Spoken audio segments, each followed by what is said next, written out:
बारामतीमध्ये जय पवारांचा आज जनता दरबार होतोय। सहयोग निवासस्थानी जय पवारांचा जनता दरबार आयोजित करण्यात आलाय। दुपारी 3 वाजेपर्यंत बारामतीमध्ये जय पवारांचा हा जनता दरबार असणार आहे।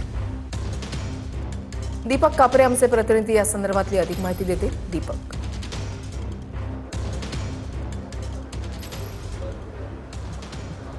नक्कीच बारामतीमधील जे सहयोग हे निवासस्थान आहे, येथे जय पवार यांच्या उपस्थितीमध्ये जनता दरबाराचं आयोजन करण्यात आलेलं आहे। खरं तर निवडणुकीच्या काळातच जय पवार यांनी सांगितलं होतं की दर गुरुवारी बारामतीमधील जे सहयोग निवासस्थान आहे, येथे बारामतीमधील जे ग्रामीण आणि शहरी भागातील नागरिकांच्या समस्या आहेत या सोडवण्यासाठी मी जनता दरबार घेणार आहे। खरं तर आपण पाहू शकतो की आज सकाळी 11 वाजता या जनता दरबाराला सुरुवात झालेली आहे आणि बारामती तालुक्यातील ग्रामीण भागातील तसेच शहरी भागातील मोठ्या प्रमाणावरती जे नागरिक आहेत ते आपल्या समस्या घेऊन सहयोग निवासस्थानी दाखल झालेले आहेत। जय पवार स्वतः जे नागरिकांच्या समस्या समजून घेत आहेत आणि एकंदरीतच जे बारामतीमधील जे नागरिकांच्या समस्या आहेत त्या सोडवण्यासाठी जय पवार हे प्रयत्न करत आहेत। आज सकाळी हा जनता दरबार सकाळी 11 वाजता सुरू झालेला आहे आणि दुपारी 3 वाजेपर्यंत जनता दरबार हा सुरू राहणार आहे आणि सकाळपासूनच म्हणजे आता 11 वाजल्यापासूनच मोठ्या प्रमाणात जे नागरिक आहेत ते बारामतीमधील सहयोग या निवासस्थानी जिथे जनता दरबारचं आयोजन करण्यात आलेलं आहे येथे दाखल होत आहेत आणि आपल्या समस्या घेऊन